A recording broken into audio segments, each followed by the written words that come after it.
Mga kababayan, kamusta po? Si Kamanong po ay muli pong nagbabalik para po magkomento po sa inyo dito po sa Tambayang Makabayan.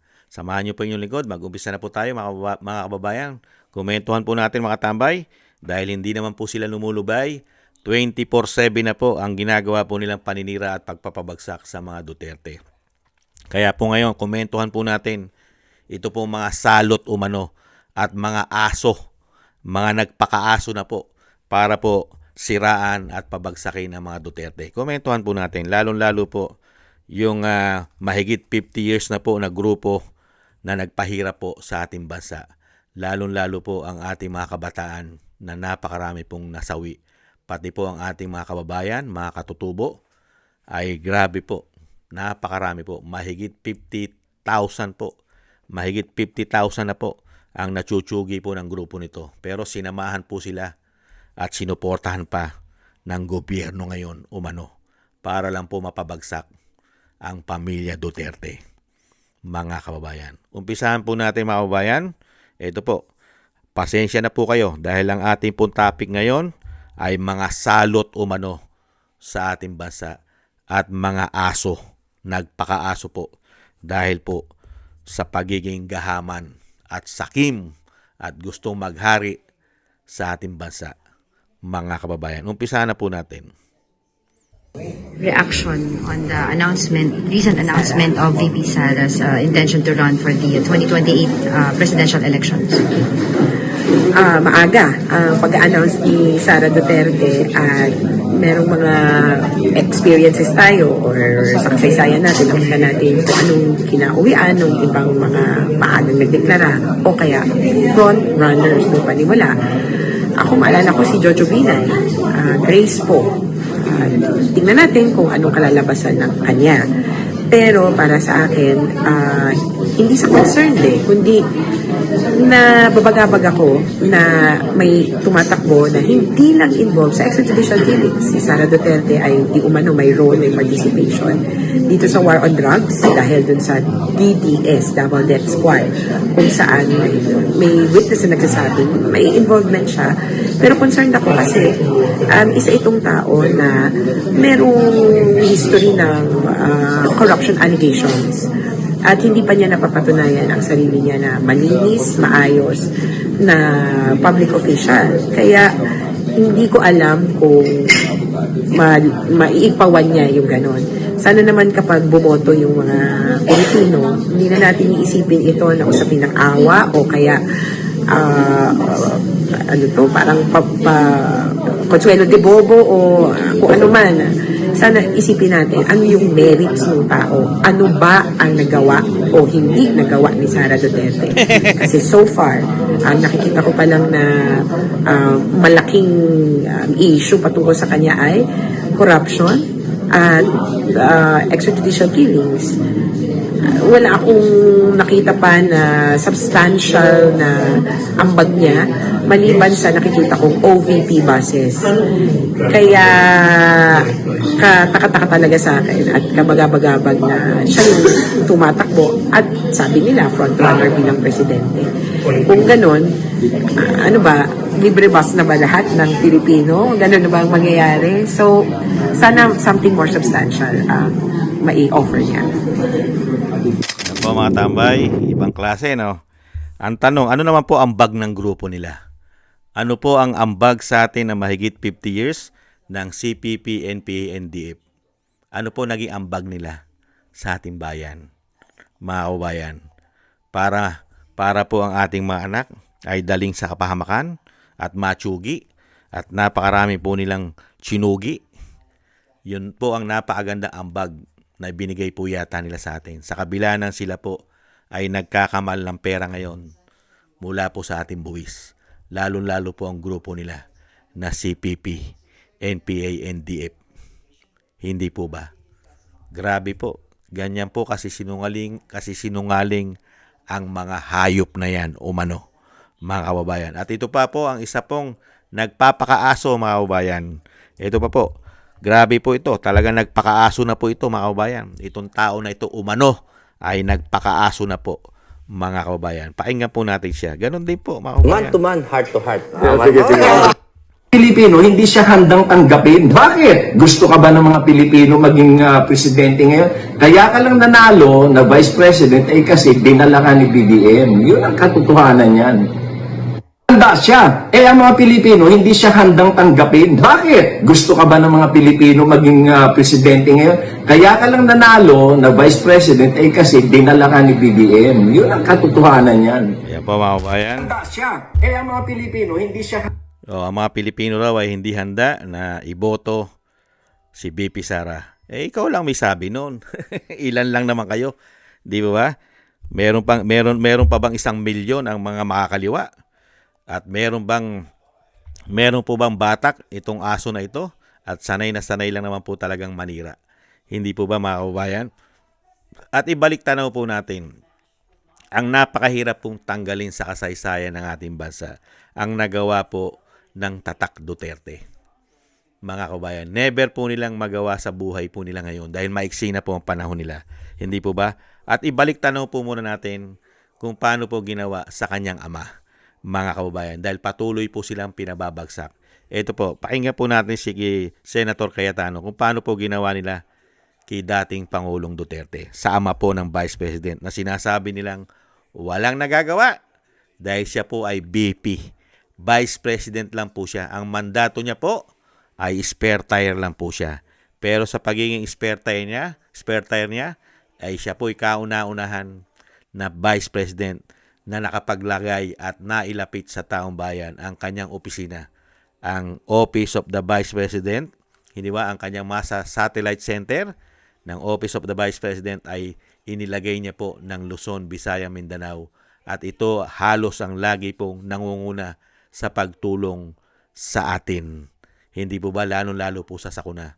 At ang kanyang libreng sakay, hindi po ba? At marami pang iba, pati ang kanyang negosyo at kaday at ang pagtatanim po sa mga kabundukan na pinagkakalbo ng mga masasamang politiko umano. Hindi po ba? Lalong-lalo po yung matakaw sa minahan, sa mining. Hindi po ba? Ibalik tanaw po natin ang mga nagawa at kung paano naman po nila inapi at inagrabyado ang dating Pangulong Duterte. Ito po mga kababayan. Isa-isahin po natin. ¿Te ha pasado que esperas el bono y Tama ba yon? Sasakay na lang siya sa aeroplano tapos dadalhin doon. May petition siya sa Supreme Court. Walang korte, may isang korte sa Pilipinas na verify muna yung warrant of arrest na yan. Hindi pwedeng may korte sa ibang bansa, huhulihin mo tapos isasakay mo na lang sa aeroplano. So, sa akin, I continue to pray tonight. I appeal to everyone involved. Hindi ibig sabihin no, na pabayaan na lang natin kung may injustice na nangyayari. I understand na happy kayo na may warrant of arrest. Happy din kayo na makakasuhan and the former president will now have to face that. But hindi ba part of facing it is kompleto muna legal remedies niya ngayon? No wonder si Kitty sabi niya, this is the plane na kinidnap yung yung tatay ko, di ba? No wonder yung bata, kidnapping ang tawag. And I think many Filipinos will interpret it that way, no? Tama ba yun? Pamawayan. Sasakay na lang siya sa aeroplano. Yan po, di ba ba? Ano po ang ginagawa ng grupo nila Conti? Mga kabayan, yung pagkakamali po ay ginagawa po nilang tama at ginagawa pong tanga ang mga Pilipino. Hindi po ba para lang po masabi na sila po ay nasa hustisya. Pero kung gumamit po sila ng kapangyarihan at kasama po sila at nagkampi-kampi na, ay napakatinding bend the law, break the law. Hindi po ba? Ito pa po, ibalik tanaw po natin ang mga pinagagawa po na sabwatan na ginawa nila sa pamilya Duterte. Kung paano po nila pabagsakin ang pamilya Duterte. Ibalik tanaw po natin lahat. Ang genius invention. Ang anak ko pupunta dito. Hindi darating yun. Kasi hindi mangyayari yun. Bigyan mo ng pagkakataon. Kung gano'n, okay lang. Huwag ninyo papasukin and make it clear.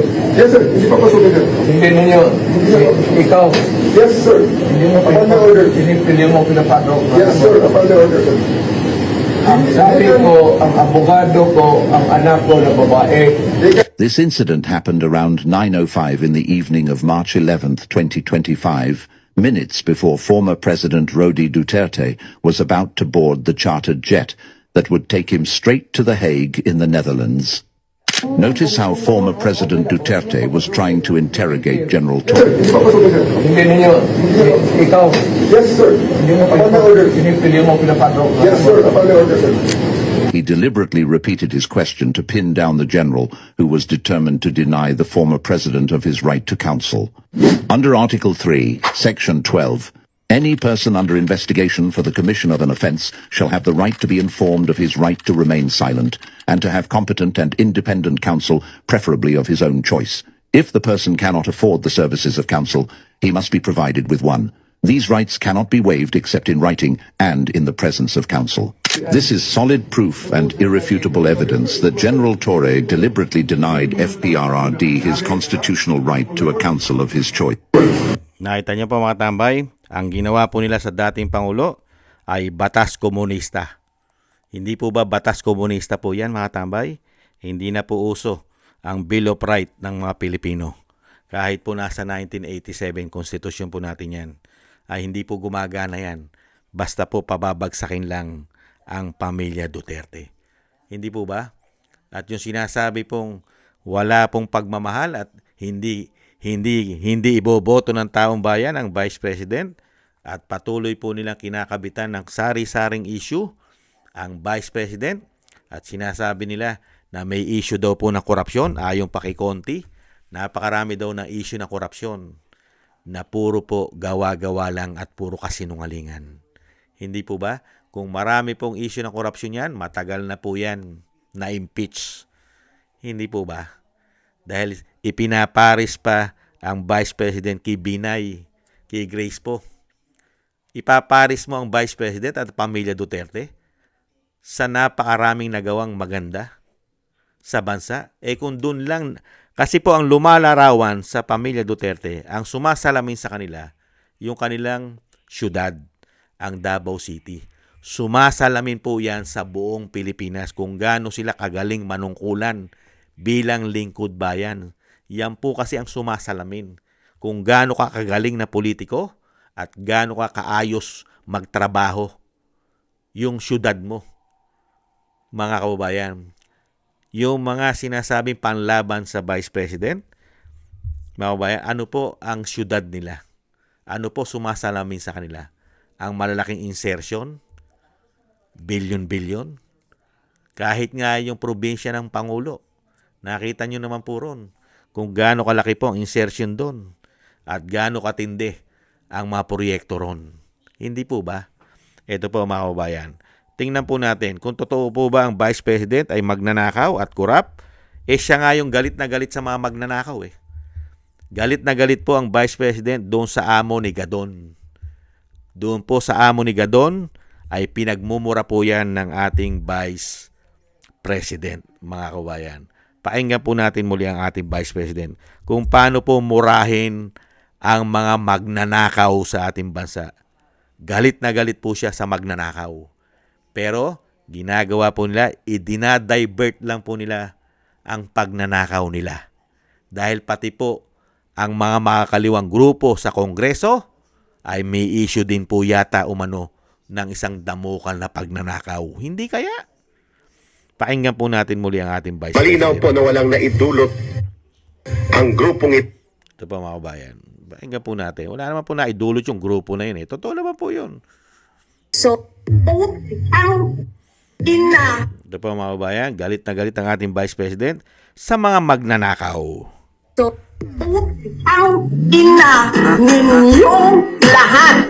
Lisa Marcos, naalala mo? Nagpadala ka sa atin ng video. You sent me written instructions. Anong nakalagay doon sa envelope? DepEd. Anong ginawa ko? Binigay ko sa DepEd. Putak na mo ka. Sasabihin nyo sa mga tao, nakaw yan, confidential funds yan. Niwala nga kayong isang proof na hindi nyo nga nilabas na wala pang confidential funds. Meron ng white envelope nag-develop. Bongbong Marcos. Presidente ka. May speaker ka na involved sa bribery ng Supreme Court justices. May video, may kaso, may witnesses. Hindi mo tinanggal yung speaker mo. Pinabayaan mo siya abusuhin ang pera ng bayan. Namimigay ng pera na para bang kanya. Martin Romualdez, nangangampanya tayo. Nakasakay tayo sa eroplano. Magkatabi tayo. Nagre-reklamo ka, putang ina ka, walang pera. Kasi, ano sabi mo? Giom-om. Ni Lisa Marcos o BBM ang kwarta. Reklamo ka ng reklamo sa akin. Ano sinabi ko sa'yo? Huwag ka mag-alala. Lahat ng gusto tumulong sa akin, ipapadala ko sa iyo. Kunin mo lahat. Wala ka ng pera. Sabi mo sa akin, okay lang. Pag nanalo kayo, babawiin ko lahat yan. Ang buong akala ko, babawiin mo sa negosyo mo. Legitimate businessman ka naman eh. Nina, pagsira sa kalikasan, media, tanggap ka sa pogo. Naalis nyo lahat ng kompetisyon ninyo, naiiwan ang pogo mo. May nagsasabi pa, tumatanggap ka sa smuggling, sa droga. Tapos kuha ka sa National Treasury. Akin ito, akin ito. Babawiin ko lahat. Masakit sa akin, Martin, yung pagsira ng pangalan ko eh. Ang masakit sa akin, maalis mo man ako sa presidential race, hindi pa rin ikaw ang presidente. King-ina mo. Yan po mga tambay, galit na galit po ang ating Vice President sa mga tunay at legit na magnanakaw umano sa ating bansa. Ganyan po katindi ang galit ng Vice President sa mga magnanakaw. At gaano po ba karami ang ginawa po at dinulot niyan na issue ng korupsyon, mga skandal, flood control, trilyon-trilyon.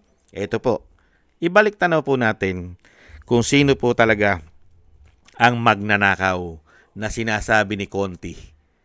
At syempre po, pinagtatanggol din ng aso, mga kababayan. At pilit po nilang dinadivert ang issue sa Vice President na iniipit po ang budget. Napakaliit ng budget. Pero sa kanya kinakabit ang isang damukal na korupsyon. Saan ka ba naman nakakita? Kakarampot ang budget, pero pinagbibintangan mo na korap.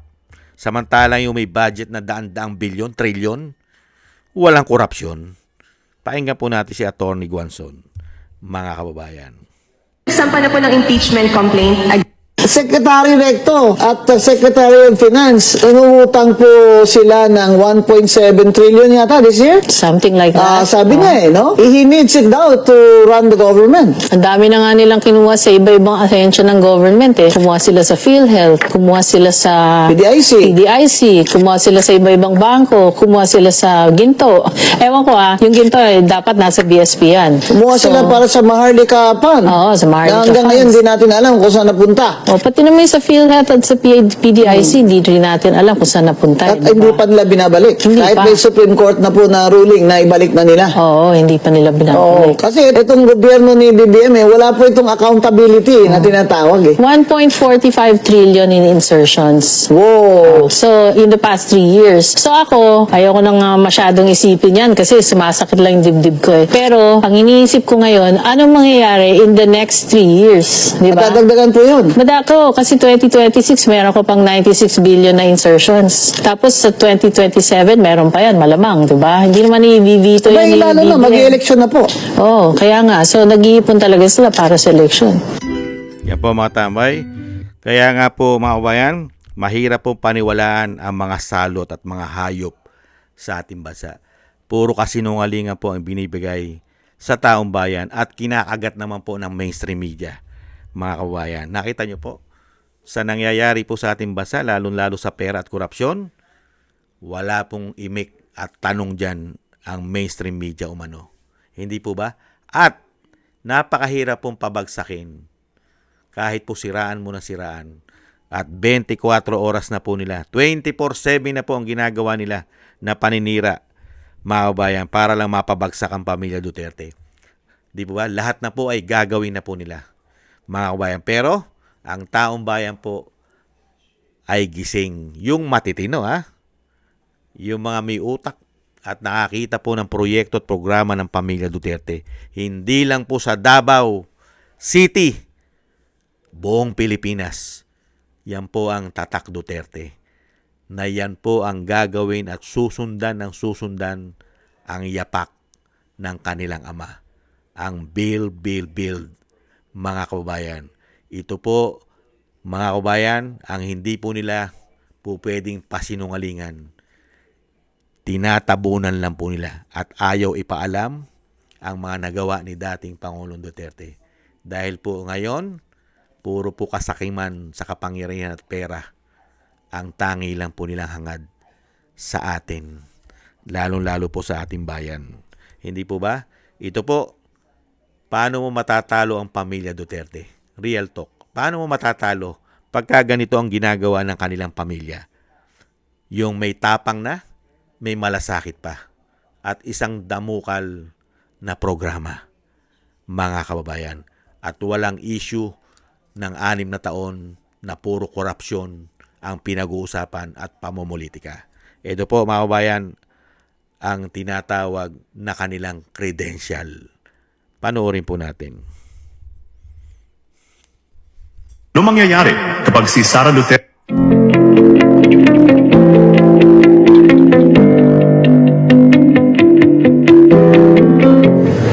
Sa Lunes na ang huling SONA o State of the Nation address ni Pangulong Duterte at halos wala na itong 1 taon sa pwesto. Pero tiyak na raw na magmamarka at babandera ang Build program ng kanyang administrasyon.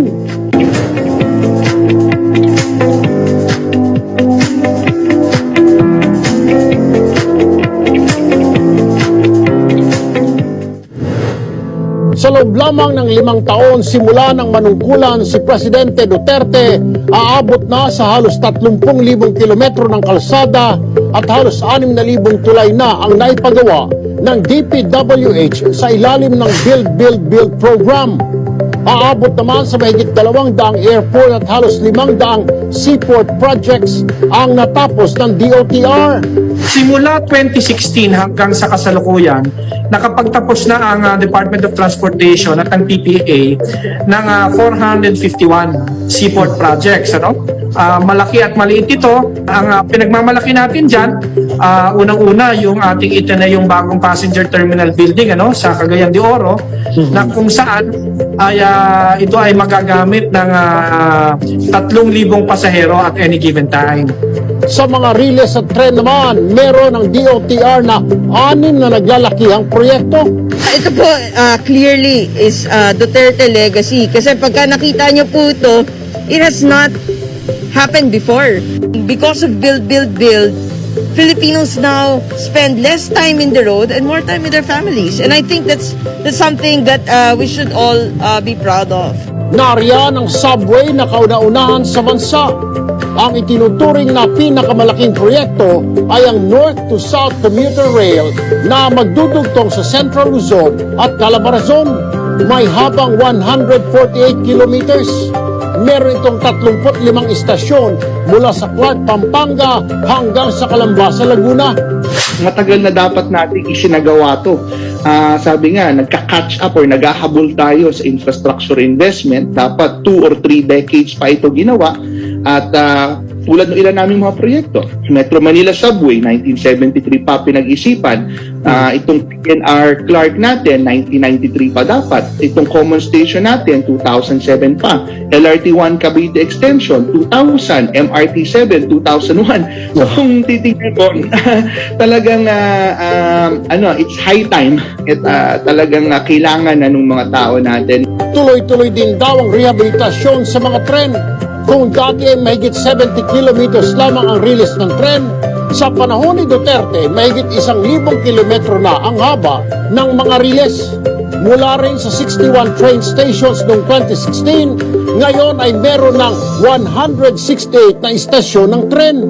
Ang isa sa mahalagang nagawa ng administrasyon ito ay yung masigurado na may pondo na.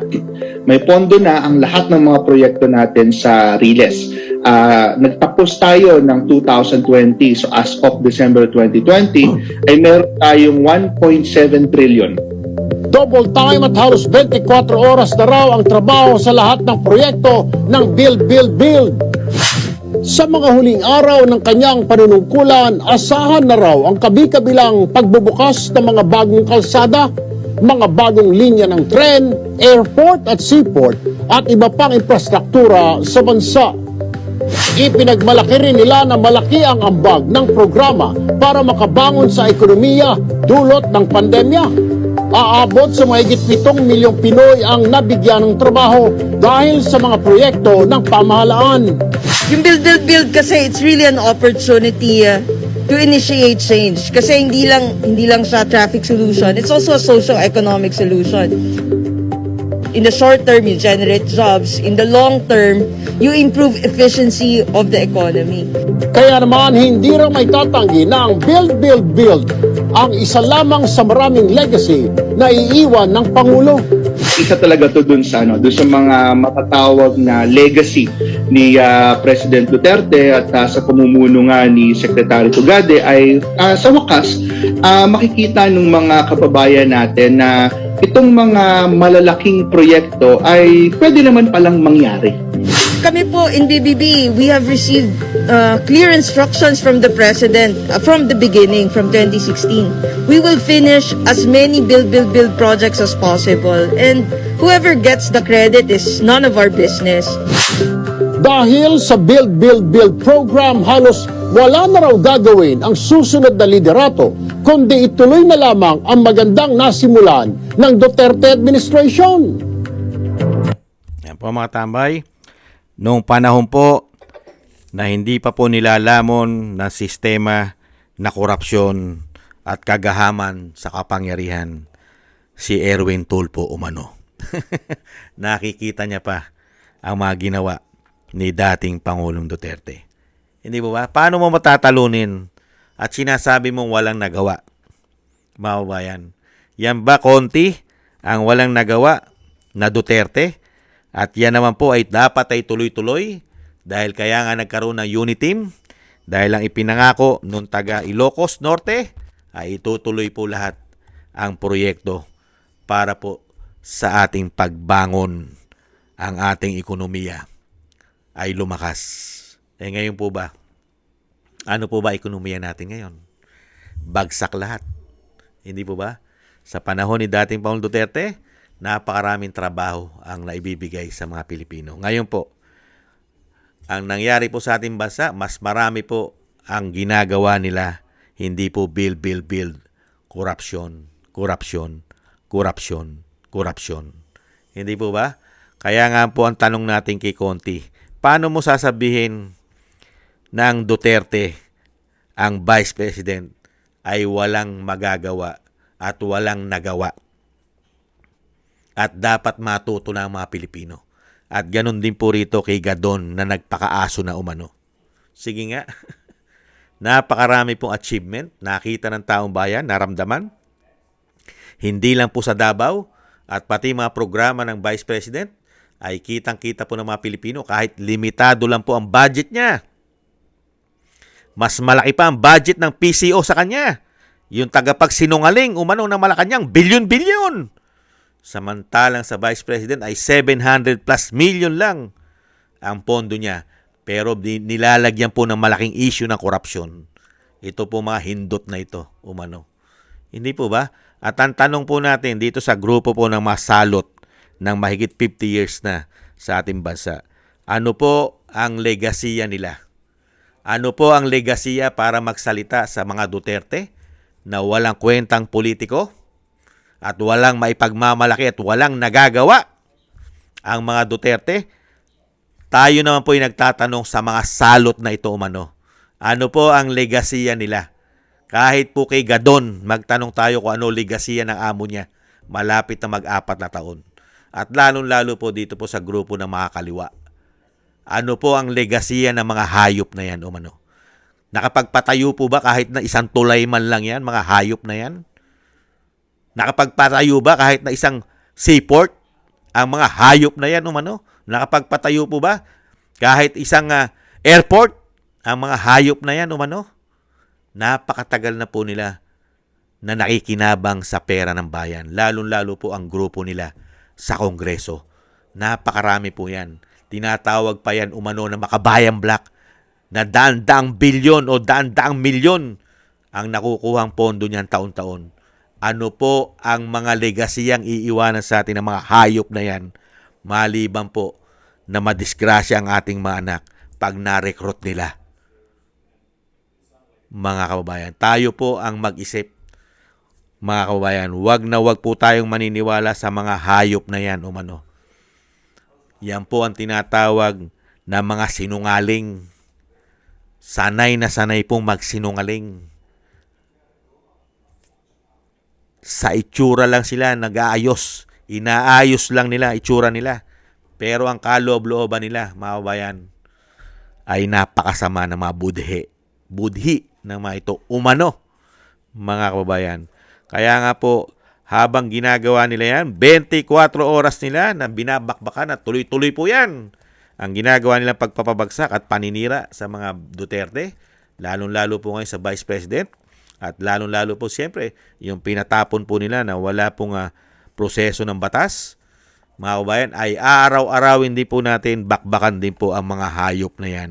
Kung binabakbakan po nila ang Vice President at ang pamilya Duterte, ay babakbakan din po natin ang mga hayop na yan. At ipaikita po natin sa kanila kung anong klase po meron silang pagkatao. Sila po ba'y tao pa? O tao na hayop ang nasa loob ng katawan umano, mga kababayan. Kaya kailanman po ay never umasenso at umunlad ang ating bayan pagka merong mga ganitong klaseng tao, mga kababayan. Ibang klase po. Yan po, kasi po gamit na gamit po kasi yan ng mga oligarkiya umano na nagpapahirap sa ating bansa dahil gusto nila, kontrolado nila ang ekonomiya at negosyo sa ating bansa umano. At nahandyan din po ang mga talamak at magnanakaw na mga politiko. Hindi po ba? At gamit na gamit pa nila ang mga makakaliwat salot ng mahigit 50 years sa ating bansa. Good luck na lang sa inyo, Gadon at Conti. Maiksi na ang panahon, mga kababayan, napakaiksi na po ng panahon nila.